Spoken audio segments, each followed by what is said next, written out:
الحمد لله نحمده ونستعينه ونستغفره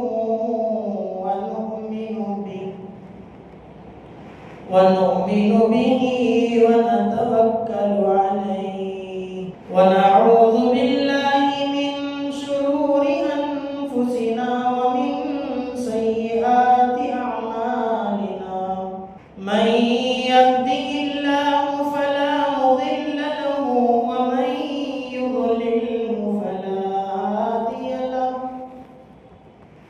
ونشهد أن لا إله إلا الله وحده لا شريك له ونشهد أن سيدنا ومولانا محمدا عبده ورسوله أما بعد فأعوذ بالله من الشيطان الرجيم بسم الله الرحمن الرحيم يا أيها الناس أنتم الفقراء إلى الله صدق الله العظيم عن ثوبان رضي الله عنه قال قال رسول الله صلى الله تعالى عليه وسلم لا يزيد في العمر إلا البر ولا يرد القدر إلا الدعاء وإن الرجل ليحرم الرزق بالذنب يصيبه أو كما قال النبي صلى الله تعالى عليه وسلم اللهم صل على سيدنا شفيعنا حبيبنا نبينا مولانا محمد وبارك وسلم میرے محترم عزیز دوستوں اور میرے ایمانی غیرت مند بھائیوں بزرگوں اور عزیز ساتھیوں، اللہ تبارک و تعالیٰ کا بے پناہ فضل اور اس کا احسان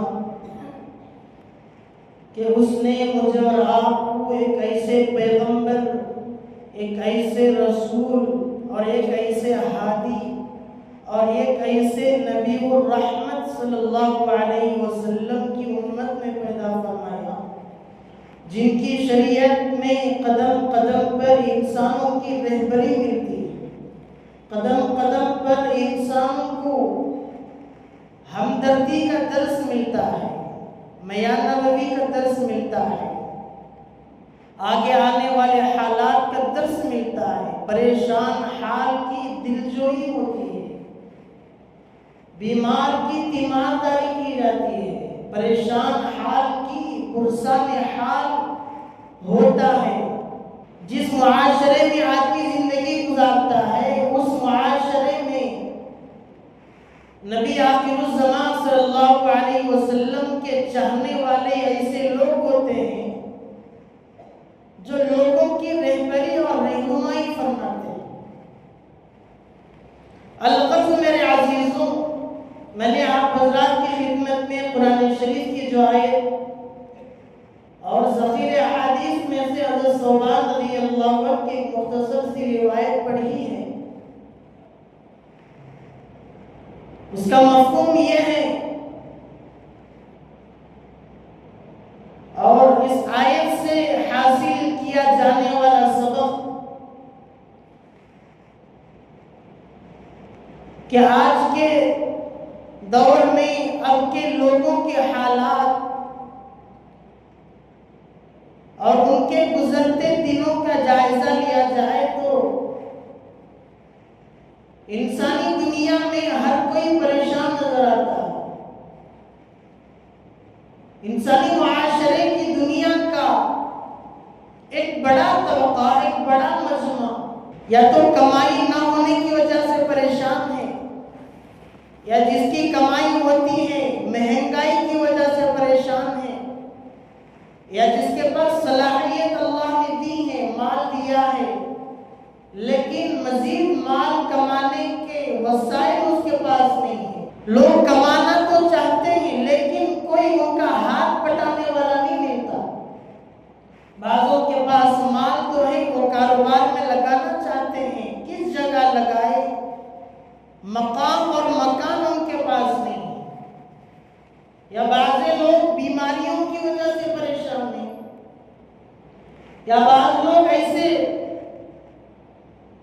سخت بیمار ہیں، بڑی بڑی بیماریوں میں، ایسی بیماریوں میں مبتلا ہیں کہ اس کے علاج اور اخراجات کے لیے ان کے پاس پیسہ نہیں ہے، وسائل نہیں ہے. الغرض میرے عزیزوں، انسانی دنیا کا اگر جائزہ لیا جائے تو ہر کوئی پریشان نظر آتا ہے. جب ملکی معاشی مسائل کے حل کے لیے کسی بھی سمجھدار اور دانشور تجزیہ نگار کی بات کو بغور سنا جاتا ہے تو پھر کیا وجہ ہے کہ ان موجودہ پریشان کن حالات اور اہم مسائل کے حل کے لیے دنیا کی سب سے عقل مند ترین ہستی، صادق، مخبر صادق، امین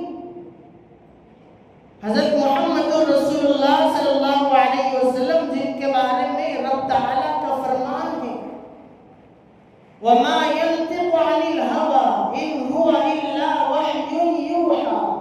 اس مبارک ہستی نے ہمارے ان مسائل کے لیے، ان پریشانیوں سے بچنے کے لیے، مہنگائی کی مہاماری سے بچنے کے لیے سرور عالم سید الانبیاء صلی اللہ علیہ وسلم نے کیا تجویز تشخیص فرمائی.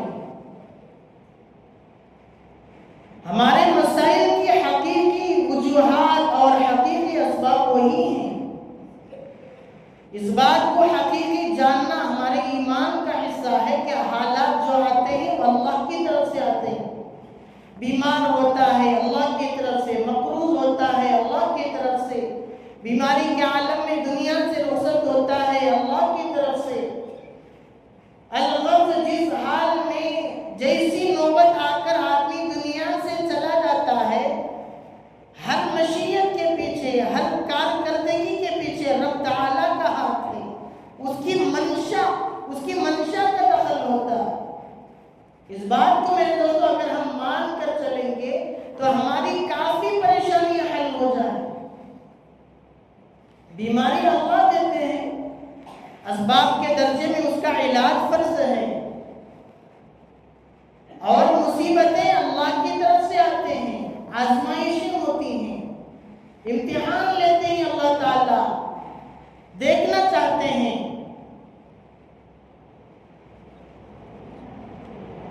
اہل ایمان کو اللہ تعالیٰ آزمانا چاہتے ہیں کہ دیکھیں کون ہمارے آزمانے کے بعد آزمائش میں کامیاب کون ہوتا ہے، سرخرو کون ہوتا ہے. جیسے اللہ نے صحابہ کو آزمایا، نبیوں کو آزمایا، اور اپنے برگزیدہ بندوں کو اللہ نے میرے دوستوں جیسے آزمایا، ویسے ہم ایمان والوں کو بھی اللہ آزماتے ہیں.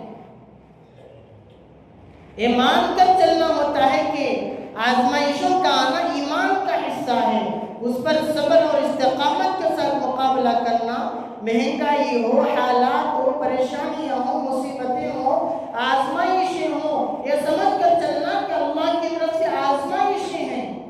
اسباب کے درجے میں پریشانیوں سے باہر نکلنے کی کوشش کرنی چاہیے. بیمار ہیں تو صحت پانے کی اسباب کے درجے میں کوشش ہونی چاہیے، لیکن یہ مان کر چلنا پڑتا ہے کہ یہ اللہ کی طرف سے آزمائش ہے.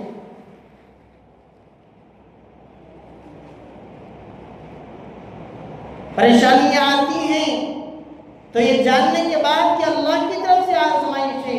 یہ نہیں کہنا چاہیے اہل ایمان کو کہ کیا ہم ہی ملے تھے اللہ کو آزمانے کے لیے. میرے دوستو، اہل ایمان پر جب حالات اور پریشانیاں آتی ہیں، اس کے بدلے میں اللہ تعالیٰ درجات بلند فرماتے ہیں. ایمان والا آدمی بیمار ہو گیا، صبر کرتا ہے، استقامت سے کام لیتا ہے، اللہ کی طرف سے درجات بلند کیے جاتے ہیں. گناہ ہے تو گناہ معاف کیے جاتے ہیں. نیکیاں ہیں تو اور درجات بلند ہوتے ہیں. اور آدمی کے بیمار ہو جانے یا پریشان ہو جانے کی وجہ سے جو اس کے ذمے اور کام ہوتے ہیں، رشتہ داروں کا خیال کرنا، ہمسائے کا خیال کرنا، پریشان لوگوں کا خیال کرنا، بیمار کی عیادت اور تیمارداری کرنا، جہاں انسان بیماری کی وجہ سے نہیں پہنچ سکتا، کوشش ہوتی ہے کہ میں نہیں پہنچوں لیکن نہیں پہنچ سکتا، اللہ تعالیٰ اس کے ارادے کی بنیاد پر اجر عطا فرماتے ہیں. بیماری کی وجہ سے، پریشان حال ہونے کی وجہ سے اس آدمی نے تیمارداری نہیں کی، ہمسائے کا خیال نہیں رکھا بیمار ہو جانے کی وجہ سے، اللہ فرماتے ہیں پریشان حال آدمی کی نیت صاف ہے، یہ وہ اعمال جو بیماری کی وجہ سے نہیں کر سکتا، پریشان حال ہونے کی وجہ سے نہیں کر سکتا، نہ کرنے کے باوجود صرف نیت پر ہم اسے کرنے کے برابر اجر دیتے ہیں.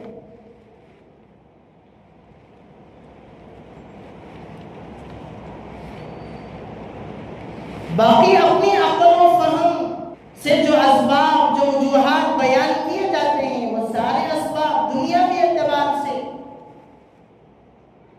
ظاہری طور پر، طبعی طور پر ہو سکتے ہیں، نہ کہ اصلی اور حقیقی وجوہات وہی ہیں کہ جو سرکار دو عالم صلی اللہ علیہ وسلم کی سیرت طیبہ سے ہمیں ملتے ہیں.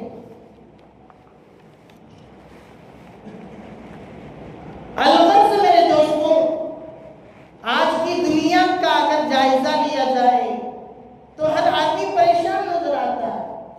کوئی مقروض ہے، کوئی بیمار ہے، کوئی خاندانی اعتبار سے پریشان ہے، کوئی اپنے بچوں کو لے کر پریشان ہے، ہر کوئی کسی نہ کسی الجھن میں پھنسا ہے.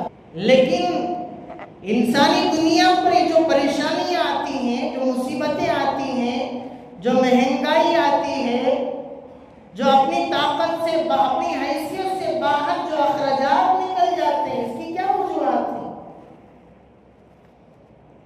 حضرت عبداللہ ابن عمر رضی اللہ عنہما راوی ہیں، رسول اللہ صلی اللہ علیہ وسلم کے توسط سے وہ فرماتے ہیں کہ اللہ کے نبی علیہ السلام نے ایک مرتبہ ہماری طرف متوجہ ہو کر ارشاد فرمایا، قال اقبل علینا رسول اللہ صلی اللہ علیہ وسلم فقال یا معشر المہاجرین خمس اذا ابتلیتم بہن، جب تم 5 چیزوں کے اندر مبتلا ہو جاؤ، 5 آفتوں میں جب تم مبتلا ہو جاؤ تو جو آزمائی، جو پریشانیاں آج دیکھ رہے ہو، وہ پریشانیاں امنڈ آئیں گی، واقعتاً ہوں گی وہ چیزیں.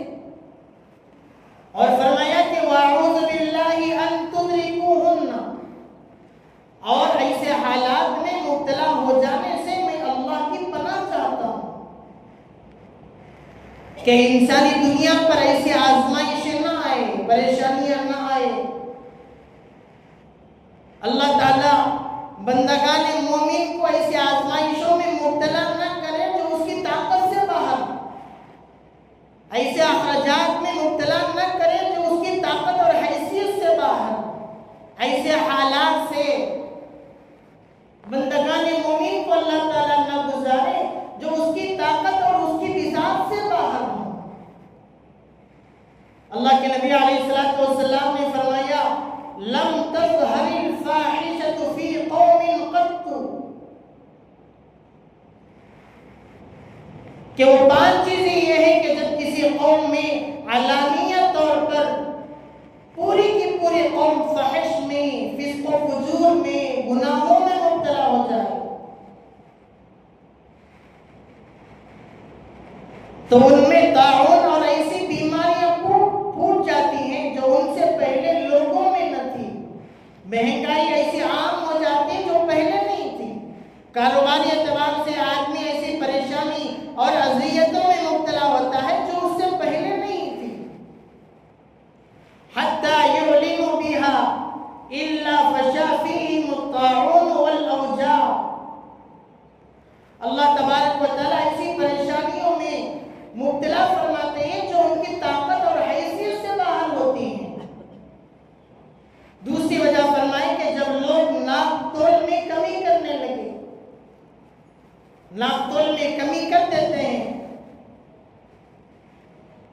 یا پھر سستے مال کو مہنگے دام پر بیچتے ہیں. اور اللہ تعالیٰ ایسے قوم کو معاشی بحران اور تنگی میں ان کو مبتلا فرماتے ہیں.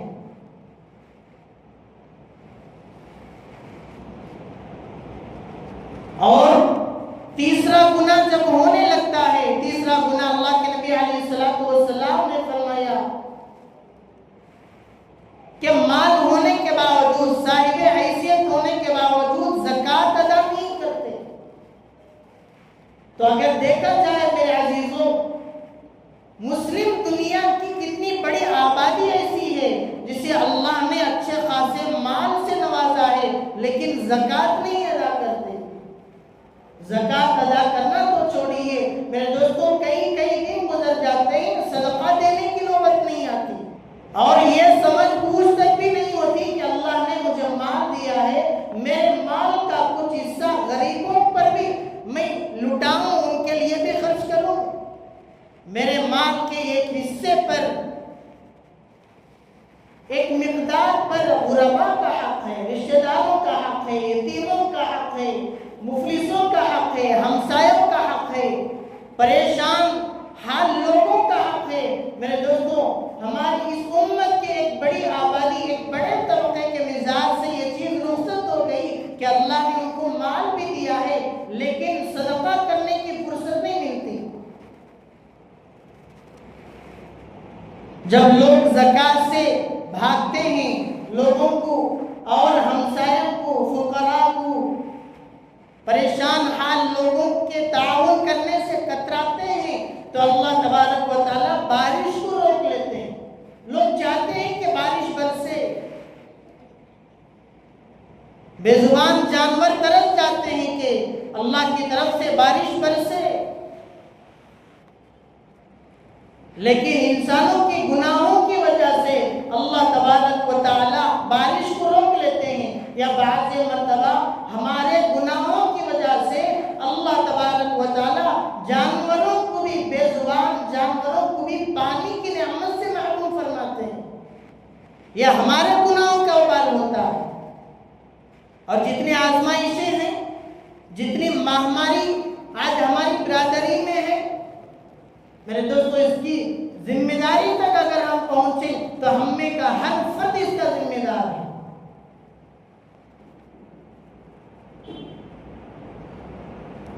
چوتھا فرمائے کہ جب آزمائشیں انسانی دنیا پر آتی ہیں اس کی وجہ یہ ہوتی ہے وعہد اللہ وعہد رسولہ، اللہ تبارک و تعالیٰ کے عہد کو توڑ دیتے ہیں، وعدے کو توڑتے ہیں.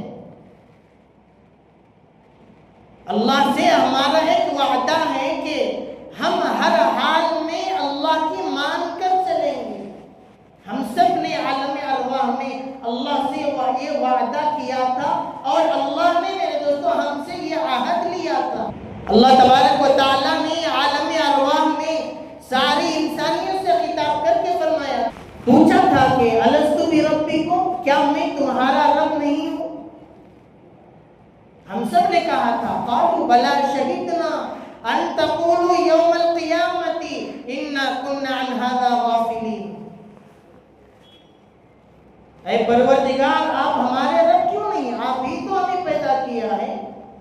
ابھی ہم دنیا میں جائیں گے، میدان محشر قائم ہونے تک رائی کے دانے کے برابر بھی ہم آپ کی نافرمانی نہیں کریں گے اور ہم غافلین میں شمار نہیں ہوں گے. بے نمازوں میں ہم شامل نہیں ہوں گے، شریک نہیں ہوں گے، وعدہ توڑنے والوں میں ہم شامل نہیں ہوں گے، جھوٹ بولنے والوں میں ہمارا شمار نہ ہوگا، لاپرواہی کرنے والوں میں ہمارا شمار نہ ہوگا،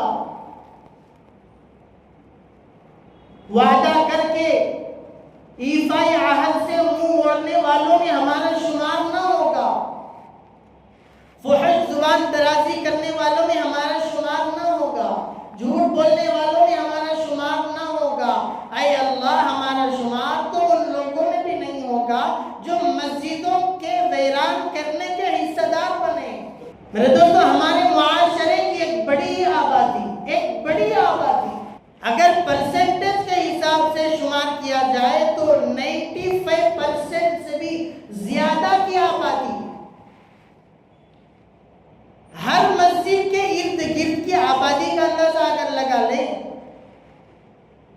95%، 95% سے زیادہ مسلم آبادی بے نمازی، 95% سے بھی زیادہ کی مسلم آبادی بے نمازی، اور کم و بیش اتنی ہی مقدار وعدہ خلافی کرنے والوں کی، اتنی ہی مقدار معاملات میں اونچ نیچ کرنے والوں کی، اتنی ہی مقدار اللہ تبارک و تعالیٰ سے رجوع کرنے سے باز ہیں۔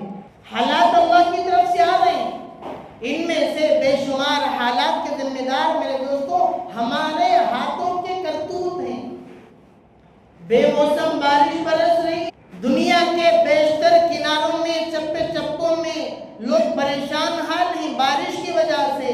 دنیا کی ایک بڑی آبادی بارش نہ ہونے کی وجہ سے، موقع پر انہیں پانی میسر نہ ہونے کی وجہ سے پریشان ہے۔ دنیا کی ایک بڑی آبادی پانی کے ضرورت سے زیادہ ہو جانے کی وجہ سے پریشان ہے، اور ان سب کے ذمہ دار کون ہیں؟ ہماری بدعملی اور بے عملی ہے۔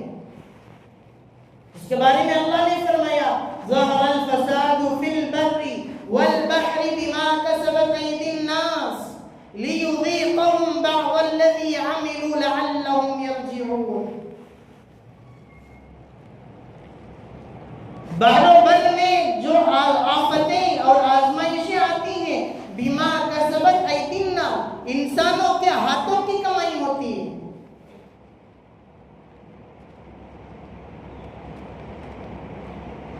اور بعض مرتبہ ہم اچھے عمل کرنے والوں پر بھی آزمائشیں مبتلا کرتے ہیں تاکہ وہ ہماری طرف رجوع کریں۔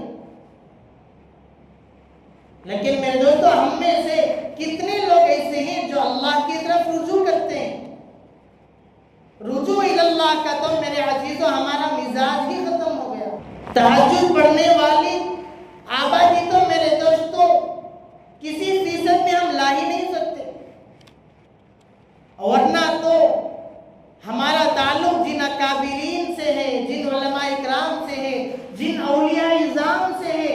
تہجد پڑھنا تو ان کا معمول تھا، کوئی مسئلہ ان کے سامنے آتا، صبح میں فجر سے پہلے سحر کے وقت میں اٹھ جاتے، تہجد کی 4 رکعت نماز پڑھتے، اللہ تبارک و تعالیٰ کی طرف ایسے متوجہ ہوتے، قانونی سطح پر صبح میں اعلان آ جاتا کہ جو آفتیں، جو مصیبتیں حکومت کی طرف سے ہو یا آسمان کی طرف سے جو پریشانی آتی ہیں اور آئی تھی، وہ پریشانیوں کو اٹھا لیا گیا۔ ہمارے اکابرین علماء کرام، جن اولیاء اعظام کے ہم نام لیوا ہیں، ان کی زندگی ایسی تھی۔ ہم سب کے آقا محبوب سرکار دو عالم صلی اللہ علیہ وسلم کی بھی عادت شریفہ کہ جب کوئی آفت اور پریشانی آسمانوں سے آتی یا کسی بھی طرف سے آتی تو فوراً مسجد کی طرف روانہ ہوتے۔ قحط سالی آ جاتی، اخراجات کی مہاماری ہو جاتی تو فوراً اللہ کے محبوب علیہ السلام صحابہ اکرام کو بھی حکم فرماتے کہ چلو مسجد کی طرف، رجوع اللہ کی سخت ضرورت ہے۔ میرے دوستو ہمارے مسائل کون حل کرتا ہے؟ وہ اللہ ہی تو حل کرتا ہے۔ ہر حال میں فراوانی کا زمانہ ہو، مہنگائی کا زمانہ ہو، اخراجات کی مہاماری کا زمانہ ہو، بیماری کا زمانہ ہو، ہر آفت کے زمانے میں میرے دوستو اگر ہم کسی پر اعتماد اور بھروسہ کر سکتے ہیں تو وہ تنے تنہا ایک اللہ کی ذات پر بھروسہ کر سکتے ہیں۔ ہر حال میں حکومتیں کیسی بھی ہوں، کفر کا دورہ ہو، باطل سر چڑھ کر بول رہا ہو، ظلم کا زور ہو، دبدبا ہو، شور ہو، شرابہ ہو، ہر حال میں بندگان مومن اگر کسی کی طرف رجوع کر سکتا ہے تو وہ ایک اللہ کی طرف رجوع کر سکتا ہے۔ حکومتوں کی طرف سے ڈرایا جا رہا ہو، کسی بھی حکومت سے ڈرنے کی کوئی بات نہیں ہے۔ ڈرنے والی ذات اگر کسی سے ڈرنا ہے، اگر بندگان مومن کسی سے ڈرنا ہے تو وہ ایک اللہ سے ڈرنا ہے۔ زبان میں اللہ کی ڈر کی وجہ سے سچائی کو جاری کرو، حالات آسمان سے اتریں گے۔ پریشانی آئی تھی آج تک، کل صبح ہونے سے پہلے اللہ تبارک و تعالیٰ پریشانیوں کو رخصت کر کے آسانیاں پیدا فرمائیں گے۔ ہر حال میں اللہ کی طرف رجوع۔ آج میرے دوستو اللہ سے رجوع ہی تو نہیں ہے ہمارا۔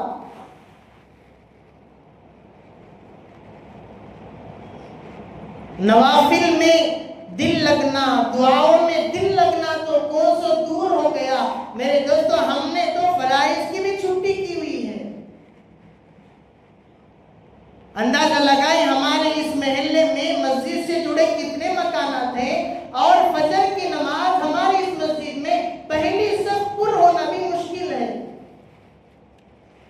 ہماری اس مسجد سے جڑے مسلمانوں کے کتنے مکانات ہیں، ظہر کی نماز میں تکبیر اولیٰ سے نماز پڑھنے والوں کی آبادی تعداد کتنی ہے، انگلیوں میں گنی جا سکتی ہے۔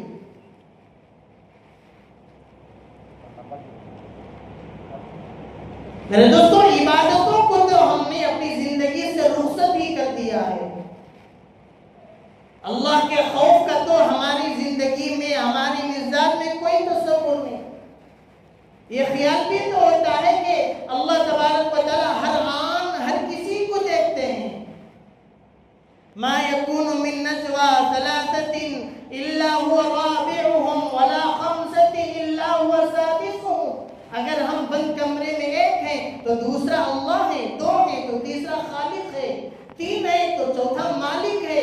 میرے دوستو ہر آن ہمیں یہ تصور بھی تو ہوتا ہے کہ اللہ ہمیں دیکھ رہا ہے، پھر بھی فر ہم جھوٹ بول رہے ہیں، فر وعدہ خلافی کر رہے ہیں، فر اذان ہو رہی ہے۔ میرے دوستو ہم مسجد سے اور اذان سے دور بھاگ رہے ہیں۔ بیماروں اور بیماریوں کی مہاماری نہ ہو تو اور کیا ہوگا؟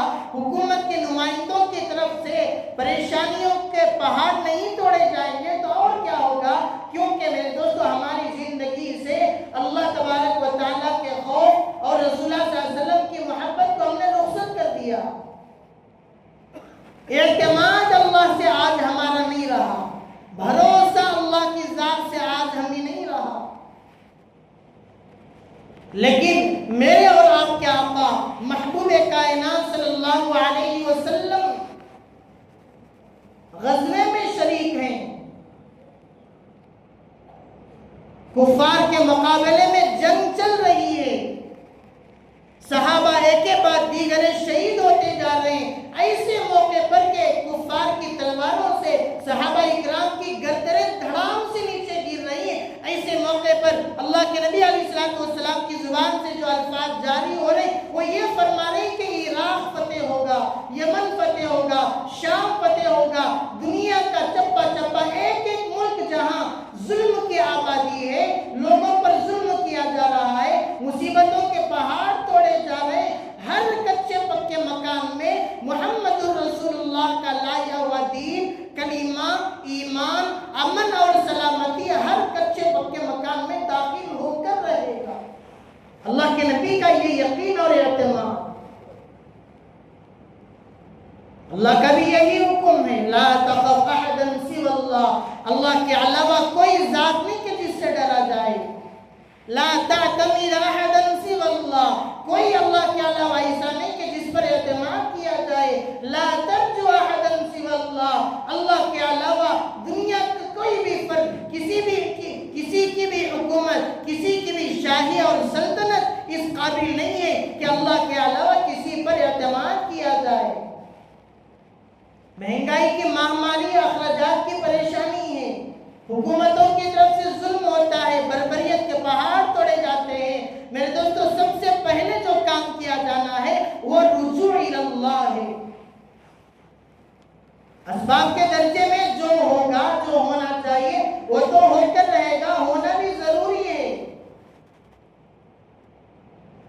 مسلمان سب کچھ ہو سکتا ہے لیکن مظلوم نہیں ہو سکتا۔ کوئی آدمی ظالمانہ طور پر پریشان کر رہا ہے تو اسباب کے درجے میں مقابلہ بھی ضروری ہے، لیکن اس سے پہلے میرے دوستوں کیا جانے والا کام یہ ہے کہ اللہ کی طرف رجوع ہونا ہے. زبان میں فحش ہے، آنکھوں میں زنا ہے، نیتوں میں تباہی، بربادی، بدکاری ہے. ان تمام دل کی بیماریوں سے توبہ کر کے رجوع اللہ، اللہ کی طرف رجوع ہونے کی ضرورت ہے. گناہوں سے توبہ اور استغفار کرنے کی ضرورت ہے. میرے دوستو، اللہ کی طرف رجوع ہونے سے ہٹ کر جتنے بھی اسباب اختیار کیا جائے، کیونکہ اللہ کی مدد شامل حال نہیں ہے تو وہ حالات سے ہم باز بھی نہیں آ سکتے، ان حالات سے ہمیں آزادی بھی نہیں مل سکتی. اللہ تبارک و تعالیٰ سے دعا فرمائے اللہ تبارک و تعالیٰ مجھے اور آپ کو ان کہیں اور سنی باتوں پر عمل کی توفیق عطا فرمائے. وآخر دعوانا الحمد